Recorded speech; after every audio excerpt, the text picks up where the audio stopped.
Эрэгтэй, эмэгтэй ялгаагүй өдөр бүр цаг минут тутамд сэтгэл зүйн мэдрэмж асуудлуудтай тулгарч байдаг.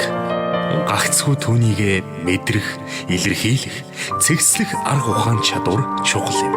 Сэтгэлийн удирдах дадал чадвартай болоход сэтгэлийн дархлаа нэвтрүүлэг танд туслана. Сэтгэл өвдвөл бие өвддөг. Сэтгэлийн үргэлж хэн баяр хүнгийг тэнцвэл.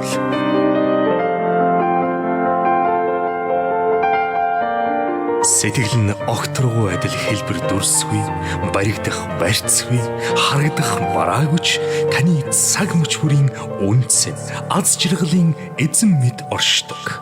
FM 104 эрүүл амьдралын радио сэтгэлийн дархлаа нэвтрүүлэг.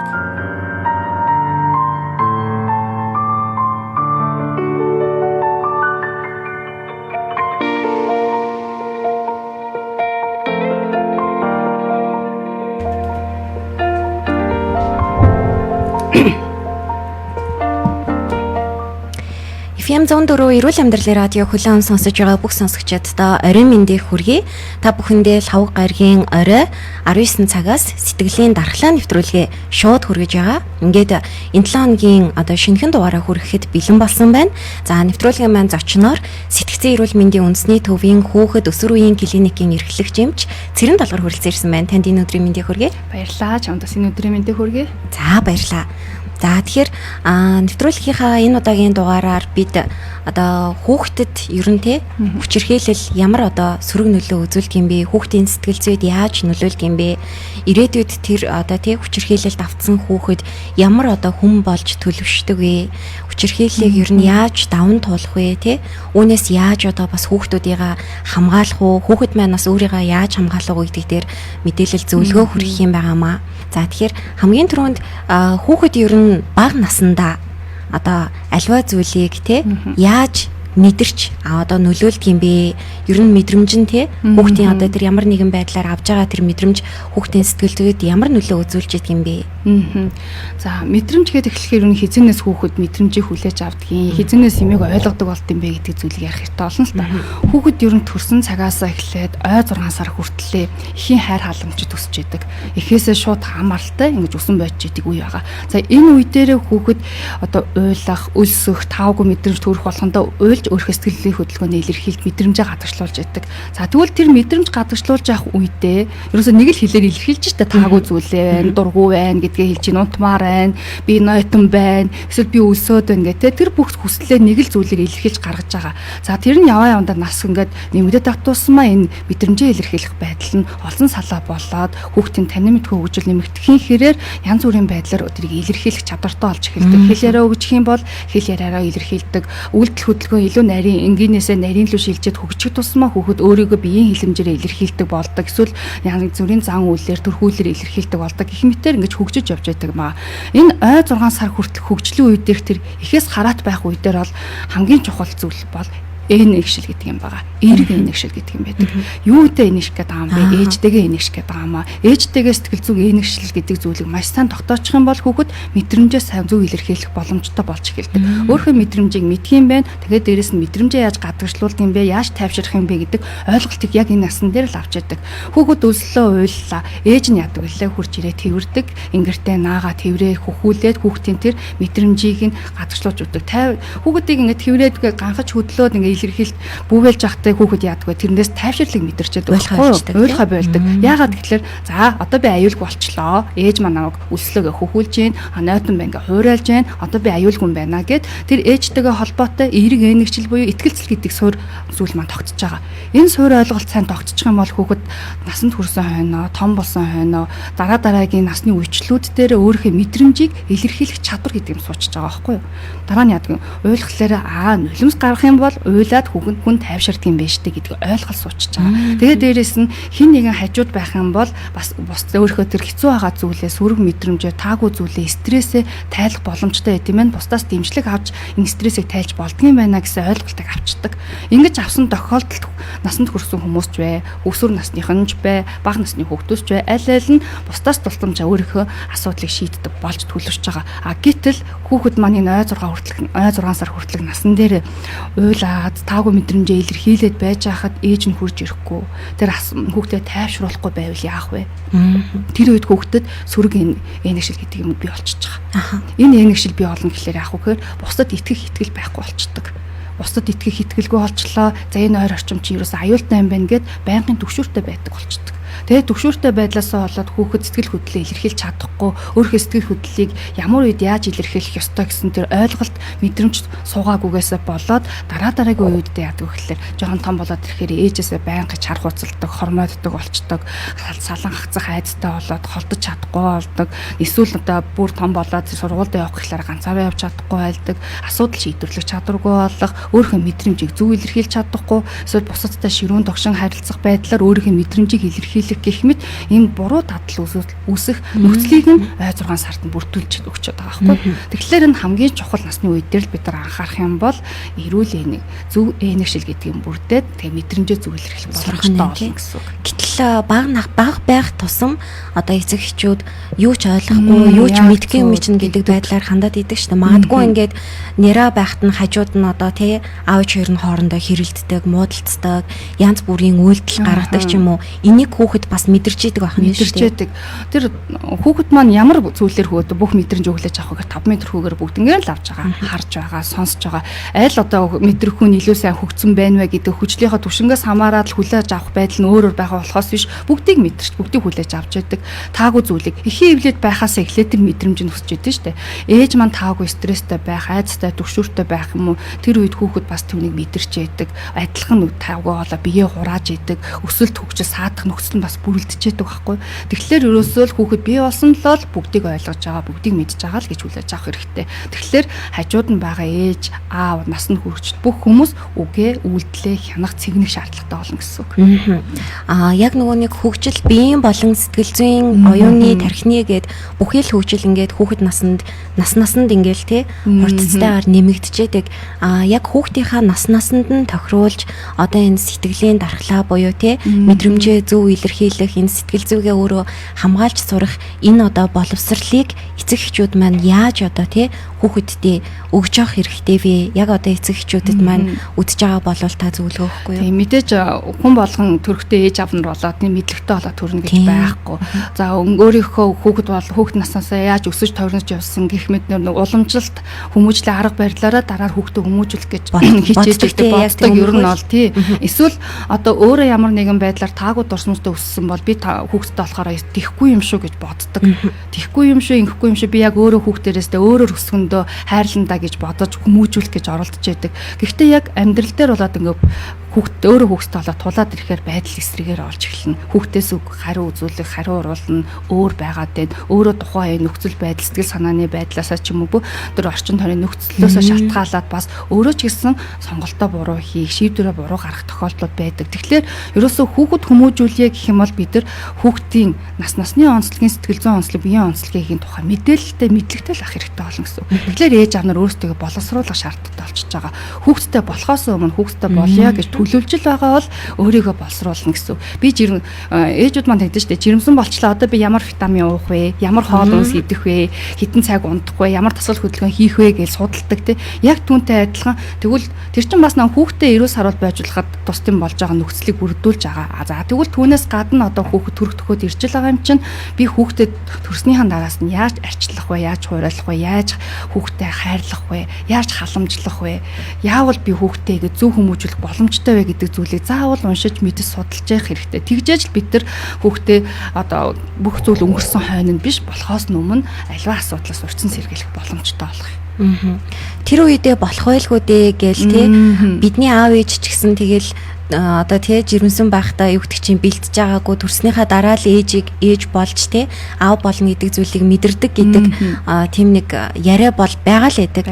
Гэтэл одоо бол нөхцөл байдал цаг үе өөр болчихсон учраас урьдчилж бүхий л мэдээлэл мэдлэгийг авах боломжтой болчиход байна шүү дээ тий. Бүх юм нээлттэй болсон болохоор хүссэн газараасаа хүсийг сурвалжаасаа мэдээлэх боломжтой байгааг хүн болгон сайхан зөвөр ашиглаасаа л гэж хүсмээр байгаа. Өнөөдрийн нэвтрүүлгийн маань гол сэдэв бол хүүхдийн хүчирхийлэл байгаа. За Ялангуяа сүүлийн үед би бол одоо энэ талаар маш их сонсож байгаа. Өөрийн хувьд ч гэсэн бас сэтгэл маш их эмзэглэж байгаа учраас бас илүү олон эцэг эхчүүдэд тий хүүхдээ хамгаалах тэр зөвлөгөө мэдээллийг хүргэх гэж өнөөдрийн сэдвийг сонгосон байгаа. Тэгэхээр ер нь одоо тий хүчирхийлэл гэдэгт маань их олон төрлийн хэлбэрүүд ороод байгаа шүү дээ. Тэр хүчирхийлэл хүүхдэд ер нь яг ямар нөлөө үзүүлээд идэг юм бэ тий? За ер нь хүчирхийлэл ингээд дөрвөн хэлбэр байдаг гэж ярьдаг. Сэтгэл санааны хүчирхийлэл, биелгийн хүчирхийлэл, бие махбодын хүчирхийлэл, эдийн засгийн хүчирхийлэл гэд үүн дээрээ нэмээд сэтгэл санааны хүчирхийлэл багтах боловч бас л сүүлийн үед нэлээд анхаарал татаад байгаа үл хайхар хүчирхийлэл гэдэг бас шинэ хэлбэр орж ирээд байгаа л да. Тэгэхээр энэ олон хүчирхийллийн хэлбэрүүд хүүхдийн сэтгэл зүйн хөгжил, сэтгцийн байдалд нь маш их сөрөг нөлөө үзүүлдэг. Яагаад гэвэл хүчирхийлэл гэдэг бол хизээч эерэг нөлөө үзүүлэх ямар үйл явдал ерөөсөө биш байдаг. За сэтгэл санааны хүчирхийлэл гэдэгт нь юу юу орох гэхээр хүүхдээ байнгын загнадаг, байнгын шүүмжилж байдаг. За дээрээс нь найз нөхдөдтэйгээ харилцаа холбоотой байх тэр хүсэл сонирхлыг нь хязгаарлаж байдаг. Хүүхдийн нийгмийн харилцаанаас ингээд тусгаарлаад байх юм бол бас сэтгэл санааны хүчирхийлэл болдог. За хүүхдээ урамшуулдаггүй, дэмждэггүй, хүүхдийнхаа хүсэл сонирхлыг нь сонсдоггүй байдал хүртэл сэтгэл санааны бас хүчирхийлэл болно. Үүнээс гадна хүүхдийн ойр орчимд нь тавгүй мэдрэмж төрүүлэхүйс үйлдэл явдлыг байнга харуулдаг, үзүүлдэг байвал тухайлах юм бол хүүхдийн дэргэд архитун согтуурдаг, мансуурдаг, эсвэл хүүхдийнхээ дэргэд янз бүрийн хүчирхийлэл хийдэг. Аль эсвэл хүүхдийнхээ дэргэд болохгүй контентыг үзүүлэх, насанд нь тохироогүй контент үзүүлэх хүртэл энэ чинь бас сэтгэл санааны хүчирхийлэлд орж байгаа. Тэгэхээр энэ бүгдийг бид нар бас мэддэг байх хэрэгтэй. Алан хайдантай ч гэдэг юм хүчирхийлэл агуулсан кино хүүхдийнхээ дэргэд үзүүлээ сууна гэдэг бол нэг төрлийн хүчирхийлэл. Оюун санаанд нь бид нар маш их сөрөг хохирлыг бол үзүүлж байна гэдгийг ойлгох хэрэгтэй болчихж байгаа. За тэгээд дээрэс нь мэдээж бэлгийн хүчирхийлэл байна. Бэлгийн хүчирхийлэлээр зөндөө бас олон хэлбэрүүд ордог болсон л та. Үүндээ болохоор садар самуу бүхийг тэр кино ямар нэгэн дүрс бичлэгийг үзүүлэх, хүчээр үзүүлэх, эсвэл биеийнхээ өөрийнхөө биед хүчээр хүүхдийг одоо хүргэх, аль эсвэл хүүхдийн нандин хэсгүүдэд зөвшөөрлгөө хүрэх энэ бүхэн манд бэлгийн хүчирхийлэлд ордог. За бие махбодын хүчирхийлэлээр зодох, цохих энэ байдал бас бие махбодын хүчирхийлэлд орж байна. Эдийн засгийн хүчирхийлэлд орж хүүхдийн зайлшгүй шаардлагатай хэрэгцээгээр нь хангахгүй байхнаас эдийн засгийн хүчирхийлэл байдаг. Энэ олон хүчирхийллийн хэлбэрүүд байдаг. Энэ бүгд хүүхдийн сэтгэл зүйн хөгжилд маш их сөрөг нөлөө үзүүлнэ. Тухайлах юм бол одоо хүчирхийлэл маань ингээд үйлдэгдэж байгаа хэлбэрүүд нь өөр байна. Бас үйлдэж байгаа хугацаанууд нь янз бүр байж болно л та. Ганцхан удаа тохиолдсон ч гэсэн маш их хүчтэй сөрөг нөлөө үзүүлэх хүчирхийллийн хэлбэр байж болно. Эсвэл удаан сул юм хүчтэй юм шиг хэрнээ удаан хугацаагаар ингээд хүүхдэд нөлөөлчихсөн бол яг л адилхан хүүхдэд сэтгэл зүйн гэмтлийг үзүүлж идэг.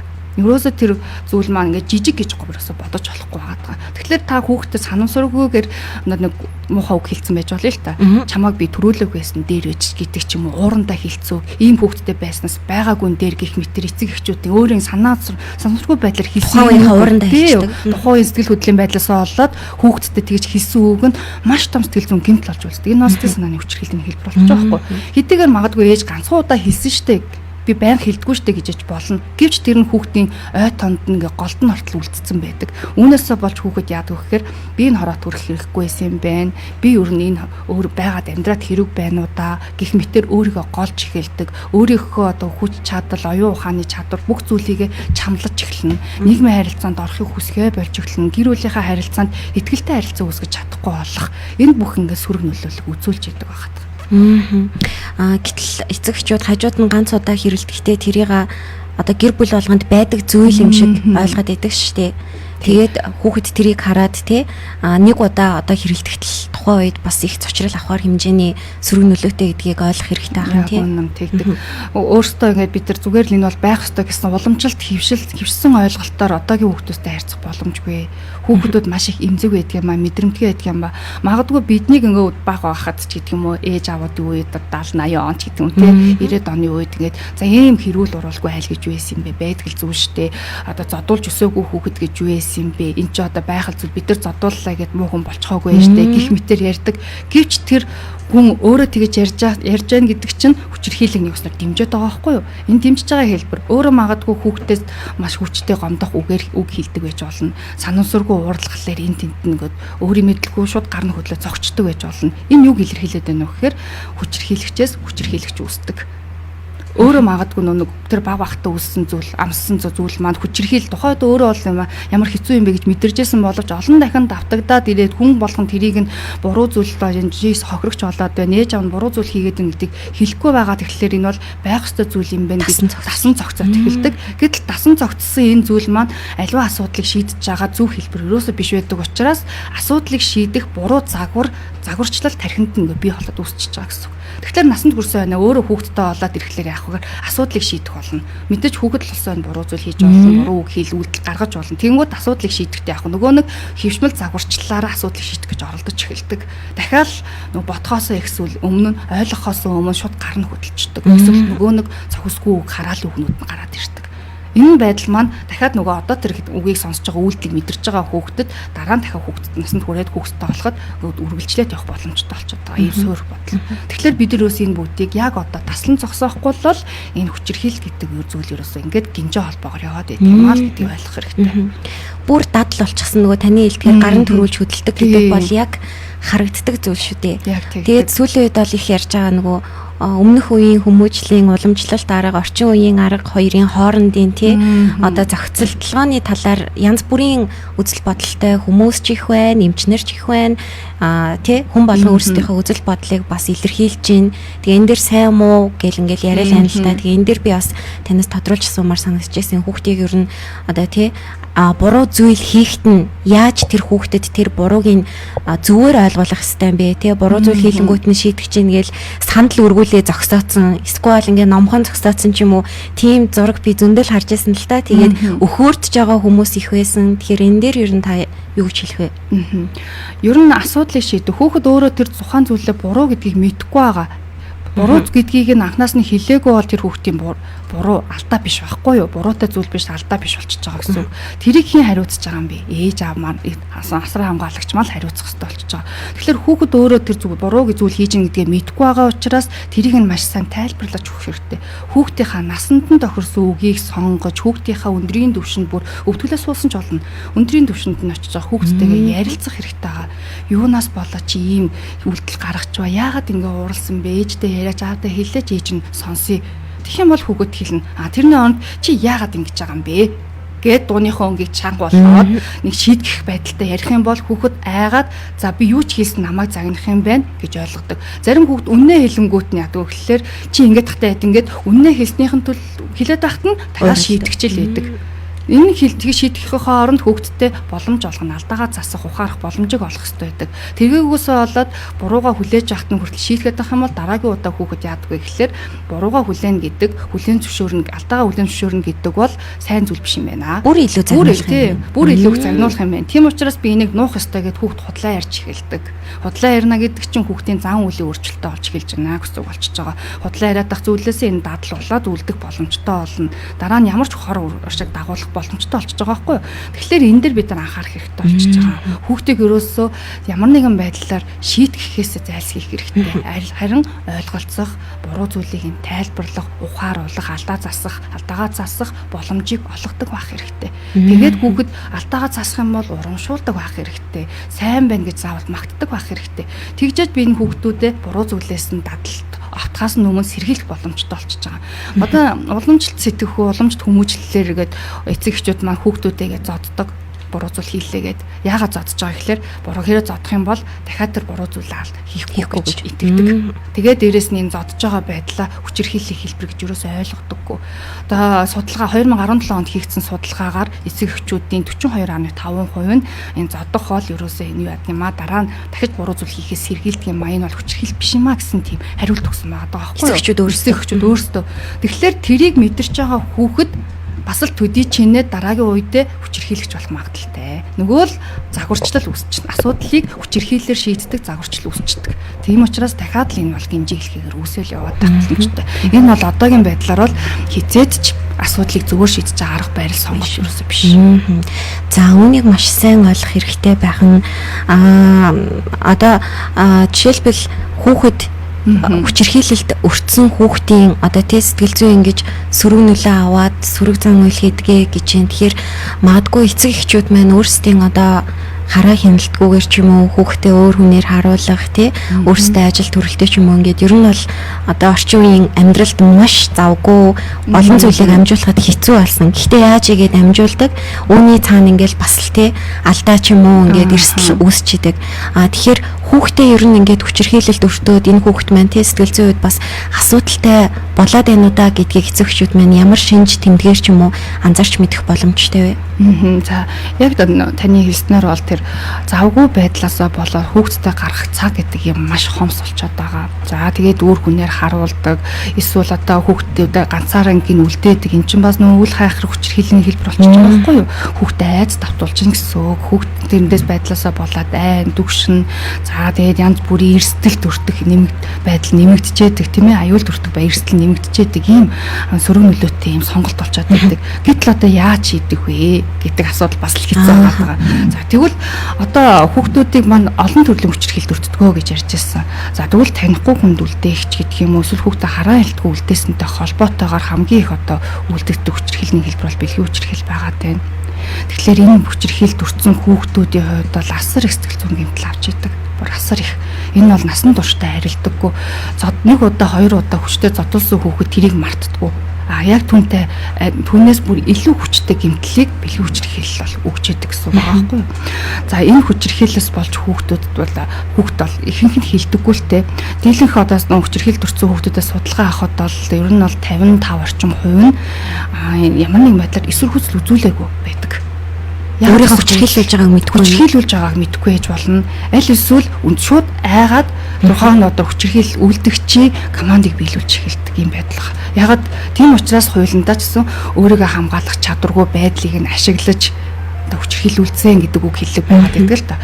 Тэгэхээр ийм байдлыг одоо хүмүүс маш хурдан ашиглаж хүүхдийг тэр байдлаар нь ашиглаж хүүхдэд хүчирхийлүүлдэг байна.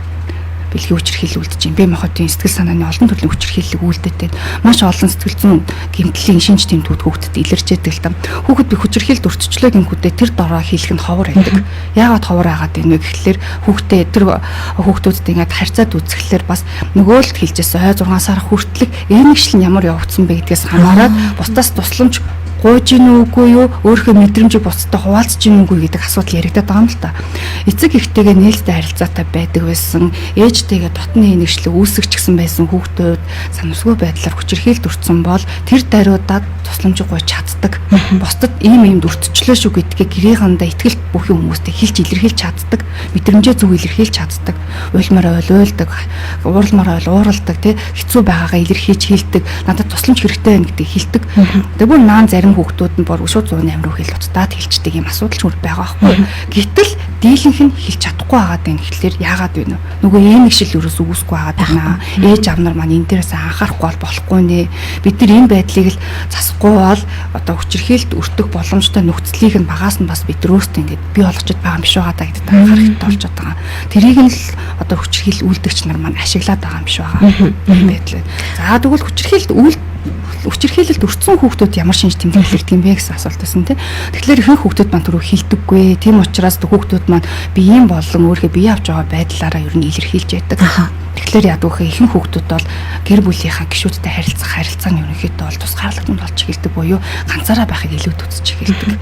Ягаад гэвэл тэр хүүхэд маш их ичих мэдрэмжийг авсан, маш их айдас хүүцтэй болчихсон, сэтгэл түгшилт өндөртэй болсон байдаг учраас хүн болгонд итгэх итгэл гэдэг юм алтарчихсан байгаа. Аливаа хүчирхийлэлд өртснөөс хойш хэдэн цагаас хэдэн сарын дотор илэрч байдаг юм шинж тэмдэг байгаад байдаг. Хүчирхийлэлд өртсөний дараах сэтгэл зүйн гэмтэлд өртсөний дараах хүүхдийн стрессээ хариу уруул гэдэг зүйл байдаг. Энэ хариу уруул нь болохоор тодорхой хугацаанд үргэлжилж байгаад аяндаа арилдаг боловч зарим тохиолдолд хүчирхийллийн хэлбэрийг хүчээсээ хамаарат, үргэлжлэх хугацаанаас хамаарат маш удаан хугацаатай үргэлжлээд сэтгцэн эмгэг болох тохиолдолж байгаад байдаг. За түрүүний хэлсэн тэр олон хариу уруулууд байдгаа гэсэн. Тэгэхээр нөгөө ганцаараа байхыг хүсдэг юм байна. Маш их одоо ууртай, уцаарлалтанд болчдөг буюу цочрол ихсэлтийн шинжүүд гарч ирдэг. Зүгээр энгийн шаардлага тавихад ч гэсэн тэрийг ерөөсөө хүлээж авахгүй болчдөг, уурлаад байдаг. Зүгээр нэг зөвлөмж өгөхөд ч гэсэн маш их цочроор хүлээж авдаг буюу мухаан хүчрхийлэлд өртсөн хүүхэд маань томруулдаг шил харж байгаа юм шигээр томруулдаг шилдэнд аливаа зүйлийг харж байгаа юм шиг тэгж томруулж хүлээж авдаг болчихдог. болчихдог байхгүй. Тэгэхээр зүгээр чинийгээ хийгээд тэгэж ингэж гэсэн энгийн шаардлагыг хүртэл өөрийг нь дарамтлаад байгаа юм шигээр өөрийг нь ингээд хэцүү байдалд оруулаад байгаа юм шиг хүлээж аваад тэрэндээ хүчтэй цочор хариу урал үзүүлж эхэлдэг. Энэ байдлыг бас эцэгчүүд сайн анхаарах хэрэгтэй байна. Хүүхд маань өмнөхөөс яагаад юм урт болчихоо, юу болчихоо. Зүгээр шилжилтийн насны онцлог биш байгаа гэдэг зүйлээр халахаа хаагаад өнгөрөх биш, хүүхдтэйгээ ярилцахыг оролцох хэрэгтэй байгаа. За тэгвэл энгийн юм шинжүүдээс гадна хүүхдийн нойрны өөрчлөлтүүд бас их гарч ирдэг. Хүүхэд хар тар зүүдэлдэг. Ялангуяа бага насны хүүхэд бол маш их хар тар зүүдэлнэ, айн, орилно, тэгээ зүүдэнтэй явах гэх юм шинжүүд илэрч идэг. Хүүхдийн насны онцлогоос хамаарат хөрмөс шинжүүд гарч ирж байгаа. Бага насны хүүхдүүдийн хувьд гэх юм бол одоо хүүхдийн хөгжил нь зогсож болдог. Хүчирхийлэл өртснөөс болоод танин мэд хөгжил нь зогсож болно. Хил ярианы хөгжил нь оройтож болно. Эсвэл хүүхдийн хүсэтгцэн хөгжил бүр ухралтанд орж болдог. Зүгээр ингээ хөгжилтэй явж байсан хүүхдэн хүчирхийлэлд өртсөний дараа өөрт нь насандаа тохирохгүй зан шиг гаргаж эхэлнэ. Хилээ заацаж ярьдаг ч юм уу, хитрхи эрхлээд нялх хөгчийг нялхрахын шинжээ гаргаж болдог. Эсвэл бүргээ зүгээр явдаг байсан хүүхд маань мүлхэж явдаг болдог ч гэдэг юм. Зүгээр байсан хүүхд маань орондоо шийдэг болдог, өмнөдөө баадаг болдог, хурууга хөгтөг, хумсаа мэрдэг гэх мэт шинжүүдийг гаргаад эхэлж идэг. Энэ байдлыг бид нар сайн ажиглах хэрэгтэй байна. Тэгвэл өсвөр насны хүүхдүүд болохоор арай илүү сэтгэл хөдлөлт амгаалсан хариу уралд гарч ирээд байдаг. Хүүхэд илүү готромтхай төвшөмтгий болдог учраас илүү их ганцаараа байх ирмэлздэг болдго юм байна. Хүнтэй харилцах харилцаан дээр их цочромтгой ууртай бухимдалтай болдог. Найз нөхдөдтэй харилцах сонирхолгүй болдог. Нийгмийн харилцаанд оролцох ямар ч хүсэлгүй болчдөг. Ерөөсө сургуульд явмааргүй байна. Хичээлд явмааргүй байна. Хичээлд явсан ч гэсэн хичээлээ ойлгохгүй болчдөг. Анхаарал төвлөрөлт нь маш их муудчихдаг. Сурлагаар хоцроод эхэлдэг. Тэгээ хичээлээгээ таслаад эхлэх гэх эсвэл одоо хичээлээ таслах, хүн амьтантай харилцахгүй байх, гэрээсээ гарахгүй болох гэх мэтээр хүүхдэд одоо зан үйлд нь өөрчлөлтүүд гарч эхэлж байдаг байгаа. За үүнээс гадна хүүхдийн хооллох дурын байдал өөрчлөгддөг. Хоолндоо дургүй болно. Эсвэл хит хитээд эхэлдэг. Бие авч яваа байдал нь өөрчлөгддөг. Өөртөө анхаарал халамж тавьдаг гэсэн бол анхаарал халамж тавихаа болдог. Ерөөс ингээд харахад л мэддэгдгүйц болж эхэлдэг байгаа. Тэгэхээр ерөөсөө л энэ огцон өөрчлөлтүүд яагаад гарч байгаа гэдгийг маш соргогоор хараад, анзаараад ээж аав нар маань хүүхдтэйгээ ярилцахыг оролдох хэрэгтэй. Ярилцахыг оролдоож үр дүн гарахгүй байх юм бол мэрэгжлийн хүнд нь хандах нь бол маш үр дүнтэй болж эхэлнэ. Дээрээс нь хүүхдийн сэтгэл зүйн асуудалд амжирхаас сэргийлэх боломжтой болох юм байна. Тэгэхээр яаж одоо тий өөрийгөө хамгаалах вэ гэдэг маань их чухал болчиход байна шүү дээ. Тэгээ таны саяны хэлсэн судалгаагаар 55% гэдэг нь бараг талаас дээш хувь нь нуудаг тий. Тэгээ энэ тал дээр ч гэсэндээ ихэвчлэн одоо биеийн болон тий сэтгэл зүйн хүчирхийлэл үйлдэж байгаа тэр хүчирхийлэгч нар нь өөрсдөө гэр бүлийнх нь хүмүүс, ойр дотных нь хүмүүс тий, найзынх нь аав нь, ах нь, эгч нь гэл ингээл ойр дотны хүмүүс байдаг гэсэн чагсаалт харж ирсэн л та. Тэгэхээр үүнээсээ болоод магадгүй нөгөө тий одоо би хилчих юм бол аав ээж хоёр хоорондоо хэрэлдчихэж магадгүй, ахыг одоо ингэчиж магадгүй ч гэдэг юм уу, өөрийгөө ингээд тий буруутангаар мэдрээд байдаг нэг юм мэдрэмж байна л да. Тэгэхээр яаж тэр хүүхэд тий одоо хүчирхийлэлд өртөөд байгаагаа хэлэх вэ, яаж тусламж авах вэ гэдэг дээр та арга барил зөвлөмжийг нь хэлж өгөөч. За мэдээж нөгөө хүүхдэд түрүүн хэлж байгаа нийт хүчирхийлүүлдэгчдийн 30% нь болохоор ойр дотны гэр бүлийн гишүүд байгаад байдаг. Тэгээд тэрнээс дараа нь болохоор найз нөхөд 19 орчим хувь нь болохоор найз нөхөд танилын хүмүүс байдаг. 18% нь болохоор одоо огт танихгүй хүмүүс байх жишээ тийм судалгааны үр дүн байдаг л та. Тэгэхээр хүчирхийлүүлдэгч маань дандаа ойр дотны хүмүүс байдаг учраас тэр хүмүүсийн гаргаж байгаа үйлдэлийг нь бага насны хүүхэд бол хүчирхийлэл гэж хүлээж авч мэддэггүй, ухамсарлагдаггүй. Энэ юу болоод вэ? Тэгэхээр таагүй мэдрэмж төрөөд байгааг мэддэг. Тэр таагүй мэдрэмжээсээ болоод хүүхдэд сэтгэл зүйн хувьд бол хариу уралууд гарч эхэлж байдаг. Нөгөө түрүүний хэлжсэн өөрчлөлтөд болчдаг ч гэдэг юм уу те, урдаа нойрондоо өөрчлөлт гардаг гэх мэт шинжүүд гараад эхэлдэг. Зарим хүүхдүүд маш их сэргэлэн шууд хэлжээдэг. Миний тэнд ингээ хүрсэн гэж шууд хэлдэг. Нөгөө ангишил сайтай хүүхдүүдэд ээж авсаа шууд тусламж хүсээд чидэн эсвэл таагүй мэдрэмжээ чөлөөтэй илэрхийлээ сурчсан байдаг бол зарим хүүхдүүд нь хэлж чадахгүй байдаг. За өсвөр насны хүүхдэд болоод ирэхлээр харьцангуй юмыг ухамсарлаж ойлгоод эхэлсэн байдаг учраас тэр зүйлийг хэлэх юм бол яах бол ийх бол эсвэл дараагийн үр дагавруудаас нь сэрэмжлээд хэлэхгүй нуугаад хандлага байгаад байдаг. Яг тэр үнийг хэлснээр ээж аав уурлах бий. Эсвэл одоо тэр хүмүүс ингээд гэр бүлийн хооронд хэрүүл маргаан үүсгэж хвээ.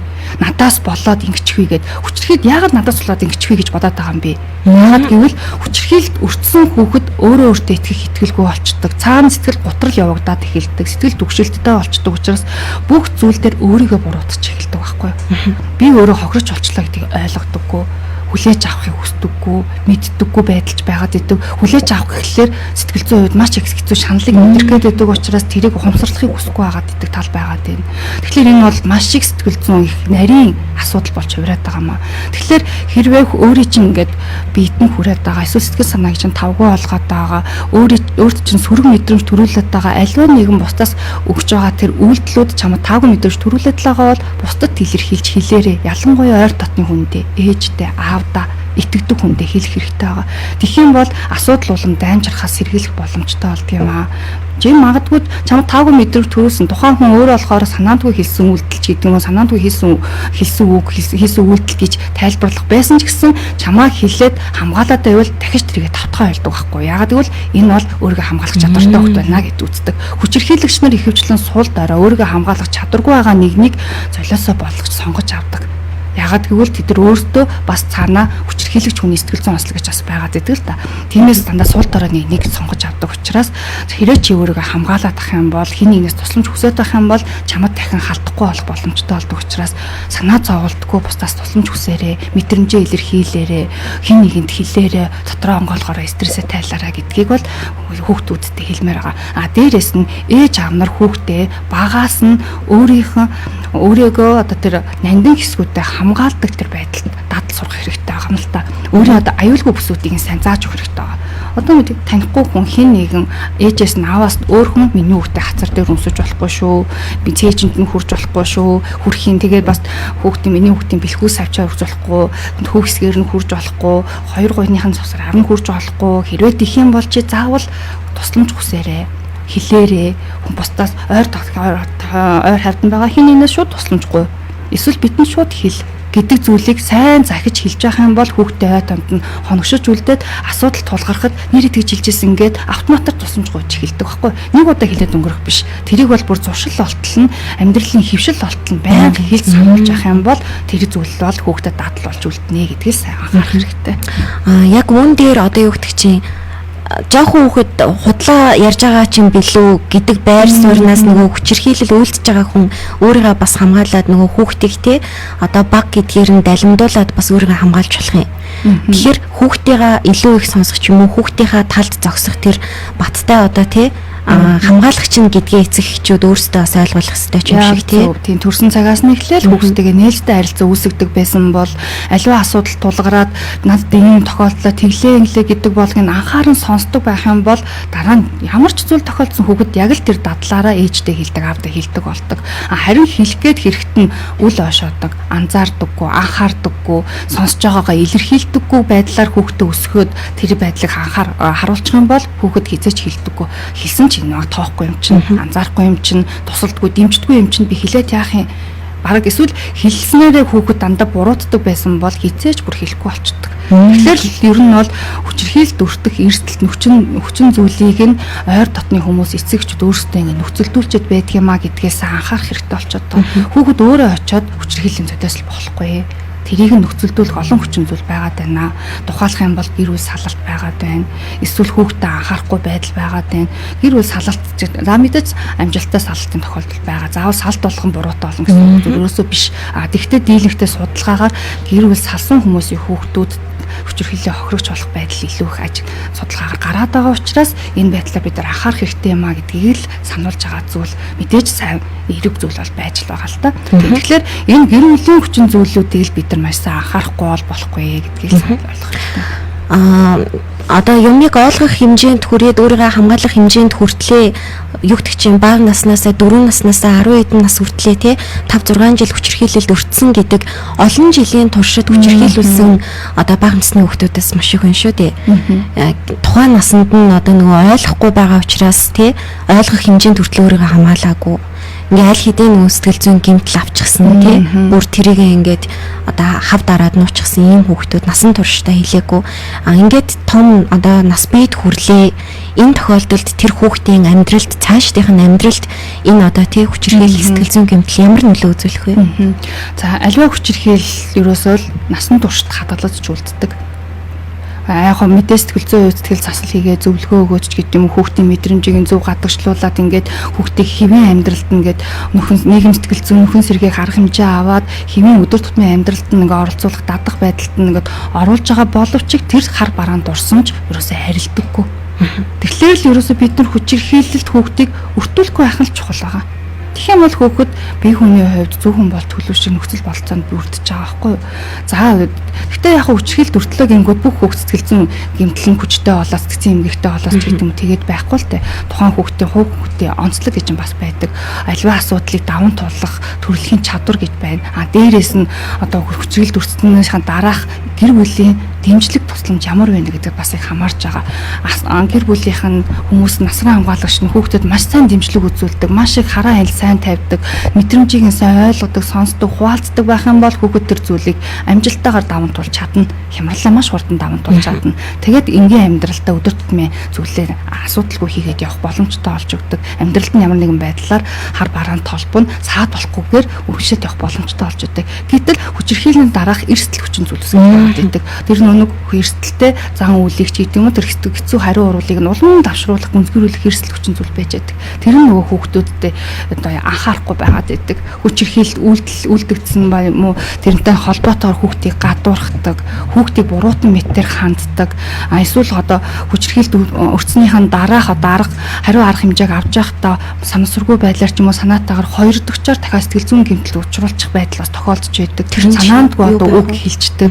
Эсвэл хүүхдийг одоо хэцүү байгаа гэдээ бүр ингээд юунд өртснөө мэдэхгүй, юунаас болоод байгаагаа ч мэдэхгүй, юу болоод өнгөрөөд ойлгож ухамсарлаж чадахгүй байгаад ингээд хэцүү сэтгэл зүйн хариу уралтай байх үед нь за одоо болсон эргийг ингээд гих байдлаар ингээд хүүхдэд мэдрэмжгүй харьцаа үүсгэх юм бол тэр нь хоёр дахь сэтгэл зүйн гэмтэл үзүүлэх магадлал их нэмэгдэж эхэлдэг байгаа даа. Түүнээс болоод хүүхэд яадаг вэ гэхээр хохирогч олон гэдэг чинь бүр хэцүү юм байна. Бусдад мэдэгдэн гэдэг чинь бүр дэмий юм байна. Би улам их шаналаад байна. Бараг хэлээгүй нууцсан бол би тэгж байгаа тайвширчих байсан та гэж хэлдэг хүүхдүүд манад зөндөө байсан. Тэгэхээр бид нар өөрөөсөө тусламж үзүүлэгчд байгаа бол хүүхдэд маш их сайн хүндэтгэлтэй хандах хэрэгтэй юм байна. Хүүхдийг маш сайн ойлгож мэдэрч харьцах хэрэгтэй юм байна. Янз бүрийн сөрөг хариу урал гаргах, сөрөг зан үйл гаргаж ааш авир гаргасан ч гэсэн хүүхдийг ерөөсөө буруутгах ёсгүй юм байна. Ойлгоод байх хэрэгтэй юм байна, дэмжиж байх хүндэтгэлтэй хандах хэрэгтэй юм байна, нууцыг нь хадгалах хэрэгтэй юм байна. Энэ бүх зүйлийг биелүүлж чадахгүй ч юм уу сансаргүй байдлаас алдаа гаргаснаас болоод тухайн хүүхдүүд яадаг вэ гэхээр дараагийн хүүхдтэй биедээ итгээд хэлэхдээ чи битээ цагдаад хэлээрээ битгий мэддэгдээрээ ёстой хэцүү юм байлээ. Би байн цагдаа дуудагдсан. Би байн ингээд үзлэг орсон ч гэдэг юм уу те. Банк тэрэгд ингээд сэргээж надаас ингээд сануулж асуугаад яриулаад ах над бүр айгүй хэцүү байсан гэх мэтэр хүүхэд хоёр дахь сэтгэл зүйн гэмтэл авах асуудал бас гарч ирдэг. Тэгэхээр энэ дэр бид нар бас насанд хүрэгч маань тэр ажиллаж байгаа хүмүүс маш мэдрэмжтэй хандах хэрэгтэй хамаа. Энийгээ бид нар анхаарахгүйгээс болоод хүүхдтэй сэтгэл зүйн гэмтлийг гүнзгийрүүлчих гээд байна гэдгийг бас ойлгох хэрэгтэй болно. За үүнээс гадна нөгөө гэр бүлийн хайр халамж дэмжлэг дутагдаад байдаг. Энэ байдлаасаа болоод хүүхд сэтгэл зүйн хувьд бол маш их хэцүү байдлыг амсч эхэлнэ. Тэрнээсээ болоод нөгөө хариу урал маань удаашаар сунжирсаар хагаад сэтгцэн эмгэг болчдөг. Сэтгэл готрох эмгэг болно, сэтгэл түгших эмгэг болно. Зарим тохиолдолд хор зуршилд автаж болж гэн тэ бие хүний эмгэгтэй болохын суурьуд нь гарч ирж байгаа байхгүй. Тэгэхээр бид нөөсөө маш сайн дэмжлэг үзүүлэх болохгүй байх нэ.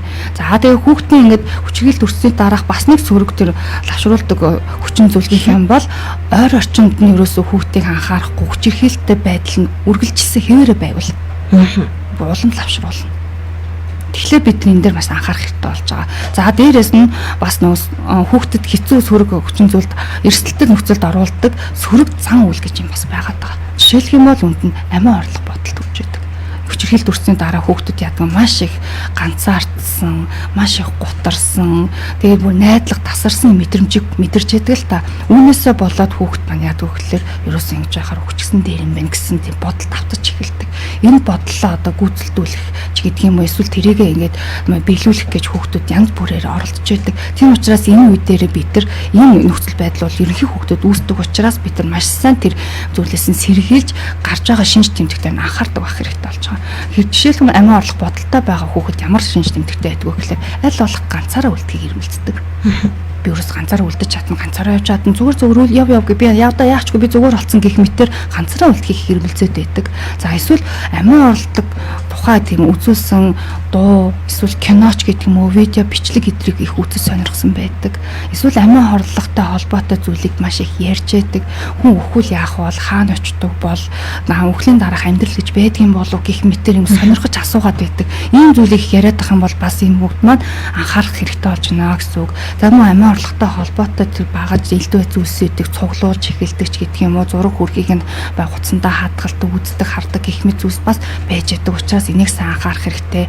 Тэгээ мэдээж хүүхэд маань маш их сэтгэл нь гутарсан, ганхирсан, ганцаараа байхыг эрмэлзсэн, нийгмийн харилцаанд оролцохгүй байхыг илүүд үзэх гэх мэт нөгөө сэтгэл готрлын болон сэтгэл түгшилтийн үндсэн шинжүүд бас хавсарч ажиглагдж байдаг. Учраас энийг маш сайн анхаарах хэрэгтэй болчихж байгаа маа. Тэгэхээр хүчирхийллийн дараа хор уршиг гэдэг бол ерөөсөө асар их байгаад амиа хорлох юм хэрэгсэлтэй болчдөг юм байна. Өөртөө итгэлгүйгээс болоод хүүхэд нийгэмдээ ерөөсөө хүүхдийн нийгэмд эзлэх байр суурь чигээр уналтанд холбоотой боломж суурь нь бас бүрдчихэд идэг юм байна. Тэгээд насанд хүрэгчд болон гэр бүлийнхэнтэй итгэлгүй болчих гээд идэг юм байна гэх мэт олон сүрэг үр дагавар байдаг. Энэ бүгдийг бид нар засахгүй бол хүүхдэд дэмжлэг тусалцаа үзүүлэхгүй бол энэ одоо нэгсэнд л манай улс орны хэмжээний маш том гарц хохирол учирдаг гэдэг том судалгаанууд хүртэл байдаг. Жишээлх нь бол хүчирхийлэл үйлдэгдэхгүй байх юм бол тухайн улс орон хүчирхийлэлтэй холбоотой зүйл зарцуулдаг эдийн засгийн санхүүжилт гэдэг зүйл ерөөсөө маш их хэмнэгдэх боломжтой байдаг. Харин хүчирхийлэл үйлдэгдээд л байх юм бол энэ бол маш их эдийн засгийн хувьд хор хохируулах учруулдаг зүйл юм аа. Тийм учраас ерөөсөө хүчирхийллээс урьдчилан сэргийлэх, хүчирхийллийн дараах арга хэмжээ авах гэхээс илүүтэй хүчирхийлэлд өртүүлэхгүй байхыг тал дээр анхаарах нь хамгийн чухал юм аа гэдэг байдал дээр бол дэлхийн олон улс орн бол нэгдээд байгаа юм байна. Яг хариу үйлдэл гэдэг зүйлийг асуумаар санагдлаа. Одоо юу гэдэг чинь бага насны хүүхэд тий өөрт нь одоо тааламжгүй санагдсан мэдрэмжээ илэрхийллээ. Энэ ах одоо тий миний биед ингэж хүрсэн муухай байна гэд хэлж яхад нь түүнийг нь эцэг эхчүүд хүлээж авч ямар үйлдэл гаргаж тэрэнд нь одоо тий яг өөрийнх нь нүдэн дээр яаж арга хэмжээ авах хэрэгтэй вэ гэдэг чухал юм шиг санагдлаа л да. Тэр хүүхдэд яаж харуулж чинь тий тэр хүүхд маань одоо үйлдэлээр илэрхийлээд миний тэнд хүрсэн ингэсэн тэгсэн гэж хүүхд маань ярина шүү дээ. За тэр үед нь яана гэж нэг хитрхи цочор хүлээж авахгүй байхыг хэрэгцэх хэрэгтэй. Тэгэх юм бол хүүхэд юу болоод өнгөрөө яаваа гэд тэрнээс болж түгших байдал үүсчдэг учраас аль болох 50 хүлээж авахыг дотоо мэдээч тэрийг сонсож байгаа эцэг ихэд тааламжгүй байх нь ойлгомжтой боловч аль болох 50 хүлээж авахыг хэрэгэлцэх хэрэгтэй байна. За үүний дараагаар хүүхдтэйгээ чамд юу мэдрэгдсэн, яасан, юу болсон тухайн сайн лавшруулж асууж яриулах хэрэгтэй. За мэдээж энэ бол хүүхдэд одоо мэдээж хамгийн одоо хор хохир үзүүлж байгаа, тааламжгүй мэдрэмж үзүүлж байгаа зүйл гэдэг чинь хүчирхийллийн хэлбэр байгаа учраас мэдээж сохих шатных нь байгууллагад нь ханддаг байх хэрэгтэй. Тэгжээж энэ байдлыг дахин давтагдахаас бид нар өрсөн хэрэглэх боломжтой болно. За үүнээсээ гадна хүүхдтэйгээ бид нар ажиллах харилцах хэрэгтэй болно. Хүүхдтэйг яах ёстой гэхэлэр нөгөө биеийн аюулгүй дүрмийг сайн сануулгах хэрэгтэй, ойлгуулах хэрэгтэй, ойн тоод нь сайн тогтоолох хэрэгтэй болно. Дахиад ингээ хүрэх юм бол миний битгий хүргээрээ, ээж нь л хүргэж болно, аав нь хүрж болно. Өөр хүн юусоо хүрч болохгүй шүү. Чамайг усанд оруулах үедээ ээж нь л хүрдээ шүү дээ. Тэгэхээр өөр хүмүүс юусоо битгий хүргээрээ. Дахиад хүрэх юм бол шууд хэллээрээ шууд бойл битгий үгүй гэж чи шууд эсэргүүцээрээ. Эсэргүүцэх юм бол тэр хүн болно. Эсэргүүцээ тохиод болохгүй бол чи зүхтаарай. Ойрон хамт чинь байгаа насанд хүрсэн хин нэгэн хүнээ шууд тусламж хүсээрэй гэх мэтээр заавал сайн зааж өгдөг хэрэгтэй. Тэгэх юм бол хүүхэд тэрийг тааламжгүй зүйл үүсэжсэн. Би тэгвэл дараа нь дахиад их юм бол над муухай санагдсан юм чи би ингээд хүмүүсээс тусламж гуйчих юм байна. Эсвэл би бойл битгийг ойрлчих хэрэгтэй юм байна гэд хүүхэд ямар арга хэмжээ авах хэрэгтэй вэ гэдгээ ойлголттой болж эхэлдэг байгаа. Тэгэхээр шууд чи хүчрхийлд өртсөн байна гэж хэлэх нь цохимжгүй зүйл болчихно. Одоо бүр ингээд нөгөө сэтгэл зүйн үед ингээд дотгошоо тий юугаач хэлж чадахгүй ингээд байгаа нөхцөл байдалтайгаа хүүхдэд жишээлбэл хамгийн түрүүнд яаж тэр хүүхдийг тий тэр асуудлаа илэрхийлэхэд нь өөр ямар арга барил одоо тий байж болох вэ? Одоо насан туршидтын хувьд ч гэсэн зарим хүмүүс тэгдэгчтэй уурлаад гомдохороо хэлхээсээ илүүтэйгээр бүр чив чимээгүй болоод өөрийгөө ингээ бүр тусгаарладаг тий. Энэ үед тэр хүнд яаж туслах вэ? За мэдээж одоо аливаа зүйл хүчирхийлэлд өртснөөсөө болоод дотгошоогоо сэтгэл хөдлөлттэй хүмүүс байж болно. Дотгошоогоо сэтгэл зүйн онцлогтой хүн байх юм бол бүр илүү их хаалттай болчтой. Бүр илэрхийлж чадахгүй болдог. Ийм хүмүүст манаас дээрэс нь хор зуршлаар өөрийгөө тайвшруулах гэж оролдог, буруу зан үйлээр өөрийгөө тайвшруулах гэж оролдог гэх мэт зүйлүүд бас ажиглагддаг байгаад байгаа. Тэгэхээр хүүхдүүдийн хувьд болохоор яг өөрийгөө тайвшруулахын тулд гэх юм бол одоо өөртөө чиглэсэн өөрийгөө хохироосон зүйлсүүдийг бас сонгох гээд байдаг, өөрийгөө гэмтэх гээд байдаг ч гэдэг юм. Эсвэл хор зуршилд автах гээд байх байдал ажиглагдаж байгаа. Тэгэхээр өөрөөс нь гадагшаага илэрхийлж мэдрэмжийг нь гаргуулна гэдэг бол их чухал болчиход байна. Тэгэх юм бол хор зуршлыг сонгохгүй байх боломжтой болно. Өөрийгөө гэмтэх байх боломжтой болно. Гэтэл тэр хүүхдийг ингээд ээж аав нь яриа гээд яриулж чадахгүй байх боломжтой. Тийм. Угаасаа л ярьдгүй хүүхд. Тэгэх юм бол яах ёстой юм бэ? Мэргэжлийн хүнд нь хамгийн чухал хугацаа алдаад хэрэггүй. Ээж аавдад мэдээж харилцааны ур чадвар дутагдаж болно. Тэгэх юм бол мэргэжлийн сэтгэл зүйч байж болно. Мэргэжлийн сэтгцийн эмчт хандаж хүүхдийн дээр тулгамдаад байгаа асуудлыг шийдвэрлэх, яаж одоо өөрийнхөө стрессийг, өөрийнхөө мэдрэмжийг илэрхийлэх дадалтай болох ёстой юм бэ гэдэг тал дээр удаан хугацааны тийм үзлэг онцлогоонд орох, удаан хугацааны сэтгэл засалтын зөвлөгөөд хамруулах байдлаар энэ байдлыг нь өөрчлөх боломжтой. Тэрнээс биш нэг удаа хүчлээч гэдэг юм яриулна гэж бол байхгүй. Хэрэв хүүхэд өөрөө ярихыг хүсэхгүй байгаа бол хүчлэх нь их цохимжгүй байдаг л та. Тэрний онд өөрөө ингээ хурж ярих, өөрөө мэдрэмжээ нэх хүртэл нөхцөлийг нь бүрдүүлэх нь хамгийн чухал байдаг. Тэгэхээр нөхцөлийг бүрдүүлнэ гэхлээр итгэл гэдэг зүйлийг заавал үүсгэх ёстой болчихж байгаа байхгүй. Чи надад өөрийнхөө хэцүү байгаа зүйлийг мэдрэмжээ илэрхийлж ярьснаар, стрессээ тайлснаар, бүх зовлонгоо уудалж ярихнаар чи надад итгэж болно. Би тэр зүйлийг чи маш сайн хадгалж чадна, буцаагаад би чамд тусалж чадна гэдэг тэр итгэлийг сайн ойлгуулад мэдрүүлчих юм бол тэр нүүр хааграад хүүхэд бүх зүйлээ ярих боломжтой болж эхэлдэг. Итгэлцэл үүсээгүй бол ямар нэгэн байдлаар үл хошоосон ч гэдэг юм уу, эсвэл нэг анхаарахгүй байгаа юм шиг тийм төрхүүл гаргачихл юм бол хүүхэд шууд хаалт хийчдэг. За энэ би ярьж болохгүй юм байна гэд ерөөсөө би зүгээрээ би болж байна гэх мэтээр хүүхэд ингээ хаалт хийгээд явчихдаг. За тэгэхээр өнөөдрийн нэвтрүүлэг маань одоо цаг бас нэлээд өнгөрсөн байна. Тэгээд хүчирхийлэл хүүхдийн сэтгэл зүй, цаашдын амьдралд ямар одоо сөрөг нөлөөтэй болох. За үүнд бас одоо асран халамжлагч эцэг эхчүүдийн маань хүмүүжүүлэх арга барил хичнээн чухал вэ гэдгийг бас өнөөдрийн нэвтрүүлгээрээ хүргэхийг хичээлээ. Тэгээд маш одоо үнэтэй зөвлөгөө мэдээлэл хүргэсэн танд баярлалаа. За баярлалаа. Сэтгцэн эрүүл мэндийн үндэсний төвд энэ чиглэлээр одоо хүмүүст ямар одоо тусламж үйлчилгээ үзүүлдэг вэ?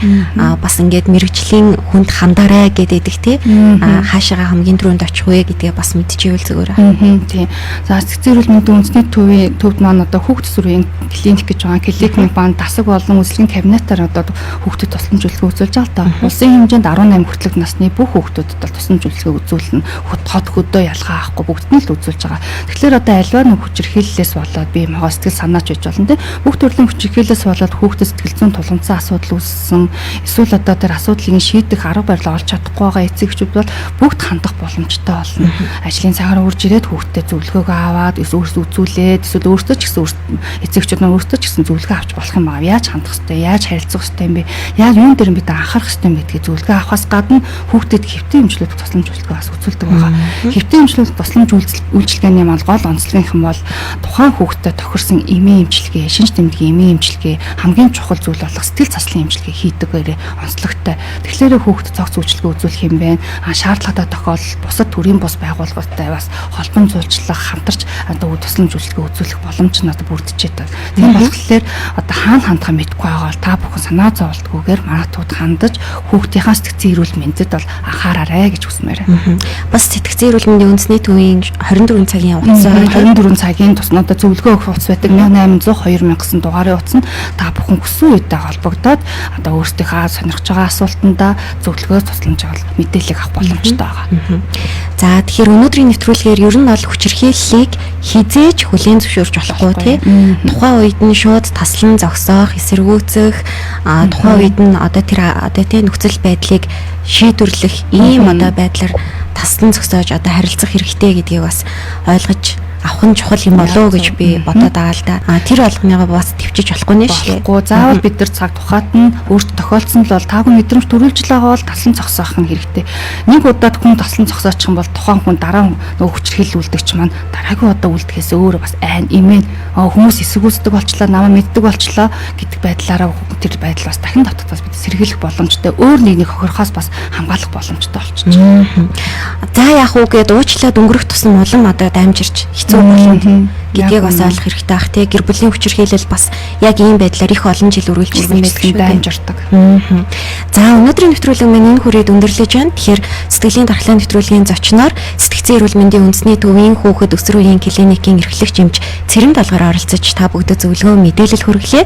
Нэвтрүүлгийн маань бичлэг Манай радиогийн Facebook хуудсан дээр тавигдан та бүхэн дахин одоо нөхөж үзэх боломжтой. Мөн тусгал цэг эмээн сайтын сэтгэлийн дархлаа болонд нийтлэл хэлбэрээр бас тавигдах учраас та бүхэн цаг зав гаргаад заавал уншаарай. Мөн хүүхдүүдтэй ч гэсэн бас энэ хүн нэвтрүүлгийг заавал хамтдаа үзүүлээрэй, сонсгоорой гэж та бүхнээсээ хүсье. Өнөөдрийн нэвтрүүлгийг энэ хүрээд өндөрлөж байна. Анхаарал хандуулан сонссонд баярлалаа.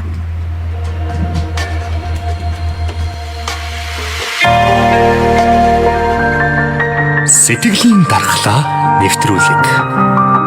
Сэтгэлийн дархлаа нэвтрүүлгийг таны сэтгцэн эрүүл мэндийн боловсролд зориуллаа.